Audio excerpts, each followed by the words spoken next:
Everyone, this is Shubhi Shukla and this is your own channel master study club. जैसा कि आप सबों ने हमको बहुत ज़्यादा रिक्वेस्ट किया था सेशन 4 बनाने के लिए आईटी सब्जेक्ट का, तो आज मैं आप लोगों के लिए सेशन 4 लेकर के आई हूँ। But before starting the video, अगर आप हमारे चैनल पर नए हैं और आपने अभी तक हमारे चैनल को सब्सक्राइब नहीं किया है तो please please please subscribe it and yes don't forget to hit the bell icon. So without wasting any further time, let's get started. So our today's topic is visual communication, visual and written communication. So first we will start with the visual communication. Visual communication क्या होता है? It is a type of communication in which the messages are conveyed through pictures, signboards, logo, etc. That is through any visual medium. हम किसी भी message को जब भी देख के रिसीव करते हैं या फिर कन्वे करते हैं उसे हम विजुअल कम्युनिकेशन बोलते हैं। अब देख के कोई मैसेज पाना मतलब क्या होता है, जैसा आप सब लोगों ने देखा होगा कि जो बड़े बड़े स्टार्स होते हैं वो कुछ कुछ प्रोडक्ट्स के एडवर्टीजमेंट करते हैं, राइट। तो एडवर्टीजमेंट किसके थ्रू करते हैं? टीवी के थ्रू, टेलीविजन के थ्रू। वहाँ पे हम क्या करते हैं? देखते हैं। देखने से हमें मैसेज मिलता है। मैसेज किस तरीके का कि उस प्रोडक्ट के बारे में हमको सारी इन्फॉर्मेशन मिलती है कि उसका प्राइस क्या है, उसकी क्वालिटी क्या है, उसकी क्वांटिटी क्या है एंड मच मोर, ठीक है। तो विजुअल कम्युनिकेशन क्या होता है? जो हम देख के किसी मैसेज को रिसीव करते हैं या फिर कन्वे करते हैं वो हमारा विजुअल कम्युनिकेशन होता है। अभी आ जाते हैं कंपोनेंट्स ऑफ विजुअल कम्युनिकेशन पे। कंपोनेंट्स क्या होते हैं, मतलब विजुअल कम्युनिकेशन किस किस तरह से हो सकता है। फर्स्ट क्या? ऑब्जेक्ट्स। ऑब्जेक्ट्स के थ्रू कैसे कर सकते हैं? जैसे कि किसी एक्चुअल चीज़ का जब हम कोई डेमो देते हैं, राइट। जब आप किसी इलेक्ट्रिसिटी के शॉप में जाते हो, किसी एक इलेक्ट्रिसिटी अप्लायंस के शॉप में जाते हो, जैसे रिलायंस ले लो, तो वहाँ पे आप क्या करते हो? किसी एक बड़े शॉप में गए तो वहाँ पे आपको डेमो मिलता है, राइट, कि हाँ इसको कैसे यूज करना है, इसके कितने एडवांटेजेस हैं, इसके कितने डिसएडवांटेजेस हैं, ये सब आपको सेल्स पर्सन वहाँ पे आपको बताता है। तो वो क्या हो जाता है, क्योंकि वो एक्चुअल प्रोडक्ट से आपको डेमो दे रहा है इसलिए वो ऑब्जेक्ट हो जाता है। ऑब्जेक्ट का मेन पर्पज़ ये है कि वो एक्चुअल चीज़ों से आपको डेमो देगा, एक्चुअल चीज़ों से आपको बताएगा। नेक्स्ट क्या है? मॉडल्स। मॉडल्स ऑब्जेक्ट के जैसा ही होता है बट यहाँ पे एक्चुअल था, बट यहाँ पे क्या है? एक इमेजिनरी चीज़ बना के रख दी जाती है आपके सामने। मॉडल जैसे इंजीनियर्स होते हैं, इंजीनियर्स अब कोई एक मान लो स्टेडियम बनाना है तो स्टेडियम बना के थोड़ी ना बताएंगे आपको कि हाँ स्टेडियम बन गया है तब ये देखिए ऐसा होता है। नहीं, पहले वो एक मॉडल क्रिएट करेंगे, राइट, कि ये मॉडल है, ऐसा ऐसा बनेगा, यहाँ पे सीट्स होंगी, यहाँ पे पिच होगी, यहाँ पे इतना बड़ा ग्राउंड होगा, पूरा वो मेजरमेंट करके उसमें पूरा एक्सप्लेन करके आपको मॉडल बना के देते हैं। तो उसके थ्रू वहाँ भी आप देखते हो कि हाँ ये ऐसा लगेगा कुछ देखने में, ठीक है। तो वो हो जाता है मॉडल। मॉडल और ऑब्जेक्ट में डिफरेंस क्या है? यहाँ ऑब्जेक्ट जो है वो एक्चुअल चीज़ से होता है और मॉडल क्या है? मॉडल हमेशा इमेजिनरी चीज़ों से बनता है। अभी थर्ड क्या है? पिक्चर्स। पिक्चर्स क्या होता है? पिक्चर्स जैसे आप होल्डिंग्स देखते हो, टीवी स्टार्स की होल्डिंग्स होती है, उसमें आपको कई सारी इन्फॉर्मेशन मिलता है। या फिर किसी प्रोडक्ट के बारे में, जैसे रास्ते में आप चल रहे हो तो रास्ते में कई सारे होल्डिंग्स लगे रहते हैं ना, कि वहाँ पिक्चर्स बने होते हैं प्रोडक्ट्स के कि आपको हाँ ये चीज़ें इतने में मिलती हैं या यहाँ मिल रहा है, या फिर किसी एक शॉप की ओपनिंग है, ठीक है। तो ये सारी चीज़ें क्या हो जाती है? पिक्चर्स। उसको भी आप देख के उसके बारे में इंफॉर्मेशन गेन कर रहे हो, राइट। तो वो होता है पिक्चर्स के थ्रू हमको विजुअल कम्युनिकेट हम कर रहे हैं, ठीक है। नेक्स्ट क्या है? ड्राइंग। ड्राइंग कैसा होता है? जैसे आप लोगों का साइंस वाला जो चैप्टर्स होते हैं, जैसे इवेपोरेशन, कंडेंसेशन, ये सब क्या होता है? इसमें आपको ड्राइंग, इलस्ट्रेशन बना के बताया जाता है, ठीक है। कैसे?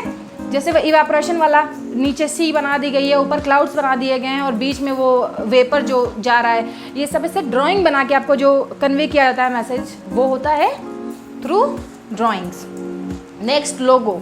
लोगो क्या होता है? लोगो जैसे अमेज़ॉन का लोगो है, फ्लिपकार्ट का लोगो है, उसमें क्या होता है? लोगो में एक शर्त लगाई जाती है कि वो उनका पेटेंट राइट होता है, उसको कोई और कंपनी, कोई और इंसान उसको कॉपी नहीं कर सकता है। अगर वो कॉपी करता है तो उसके ऊपर केस करने की उसको पूरा राइट है, जिसका उसने चुराया है, ठीक है। तो लोगो में ये होता है कि कोई एक लोगो बना दिया गया जिसका मतलब सिर्फ और सिर्फ उसी का लोगो होगा, ठीक है। जैसे जियो, रिलायंस का जो जियो है, ठीक है, तो जियो सिर्फ और सिर्फ रिलायंस का है, वो कोई और यूज़ नहीं कर सकता है।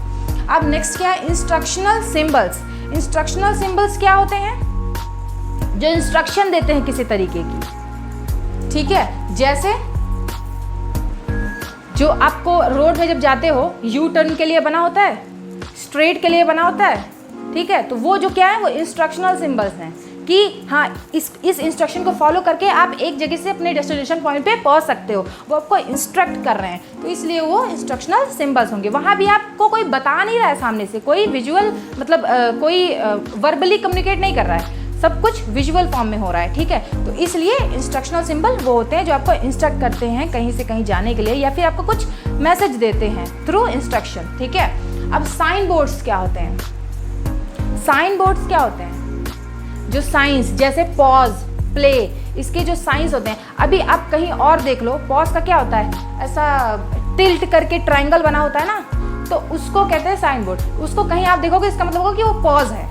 जो दो पैरेलल लाइंस बनती हैं वो क्या होता है, प्ले, यही होता है ना, तो वो साइन बोर्ड्स हैं। बाकी मैप ज़्यादातर मैथ्स में देखे होगे आप लोग, मैथ्स या फिर SST में, ठीक है। इकोनॉमिक्स में भी होते हैं, अगर आप 11th में जाते हो तो इकोनॉमिक्स में भी मैप्स होते हैं।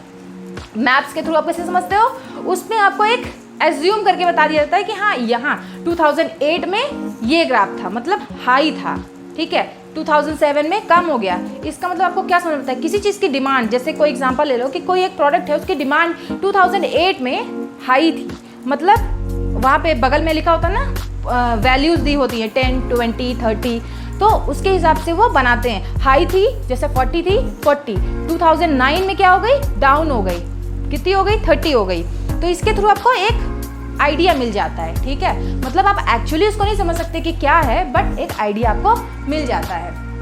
Next is maps. मैप्स क्या होते हैं, ये आपको मोस्टली ज़्यादातर किस में मिलते हैं, ज्योग्राफी में। ज्योग्राफी में मैप, अब पूरा इंडिया आप एक्चुअली में थोड़ी ना जाके दिखाओगे, पता नहीं पूरी उम्र ही निकल जाएगी पूरा घूमने में, या फिर पूरा वर्ल्ड अगर कोई बोल दिया कि हमको पूरा वर्ल्ड देखना है, तो आपकी तो पूरी उम्र ही निकल जाएगी इसको घूमने में, पूरा वर्ल्ड को।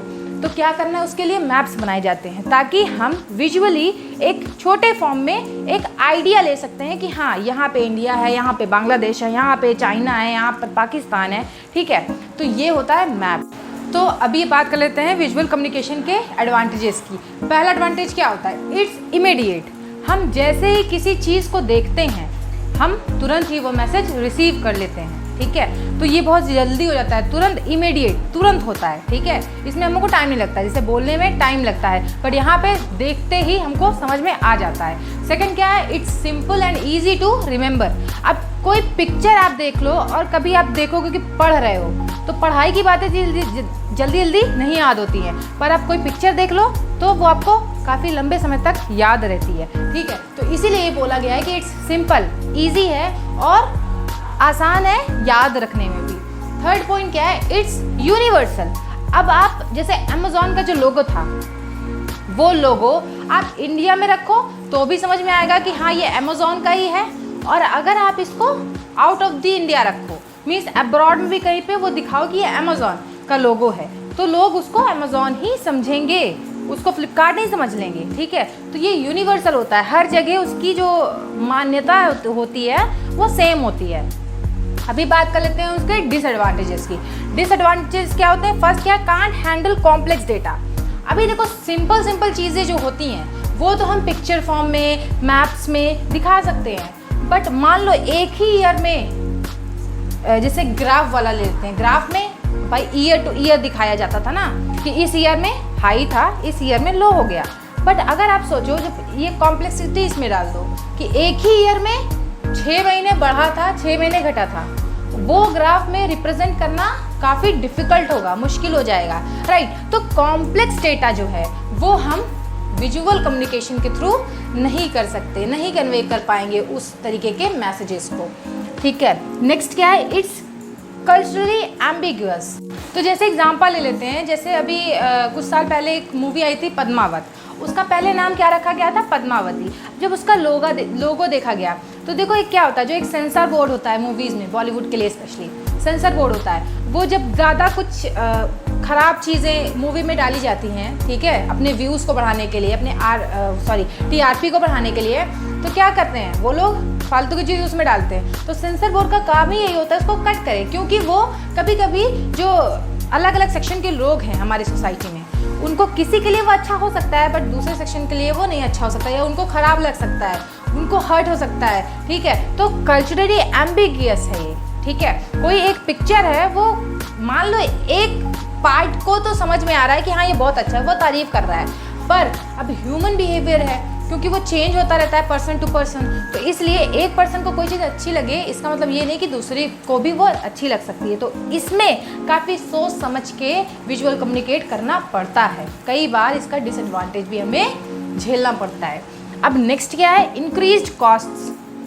अभी देखो बोलने में कोई पैसा नहीं लगता है, ठीक है, बट अगर आप इसको विजुअल फॉर्म में रखोगे, जैसे होल्डिंग्स बनवाओगे, साइन बोर्ड्स बनवाओगे, ठीक है, ग्राफ्स बनाओगे, इसमें आपको पैसा लग रहा है, ठीक है, तो वो आपको सिंपली चीज़ है कि वो कॉस्ट को इंक्रीज कर देगा, ठीक है, तो इसलिए इसमें कॉस्ट काफ़ी ज़्यादा आ जाती है कई बार। अभी एक मिस्टेक हो गई थी मेरे से, मिस्टेक क्या कह सकते हो, अगर आप बुकिश लैंग्वेज में देखो तो गलत था, अगर नॉर्मल वे में देखो तो वो सही था, बट अब जैसा कि बुक के हिसाब से आपको चलना पड़ेगा एग्जाम में, तो वो ये है कि जो इंस्ट्रक्शनल सिंबल्स था इससे पहले, ठीक है, उसका जो मीनिंग मैंने बताया है वो साइन बोर्ड्स का मीनिंग है और वाइस वर्सा। साइन बोर्ड्स का मीनिंग जो मैंने बताया है वो इंस्ट्रक्शनल सिंबल्स का है, और इंस्ट्रक्शन सिंबल्स का जो मैंने मीनिंग बताया है वो साइन बोर्ड्स का है, ठीक है, तो उसके लिए सॉरी बोल दे रही हूँ, वैसे वो गलत है नहीं, बट बुकिश लैंग्वेज के हिसाब से थोड़ा सा उसमें करेक्शन है, ठीक है, तो वो मैंने आपको बता दिया है, बाकी ये आप पढ़ लीजिएगा बस। Thank you.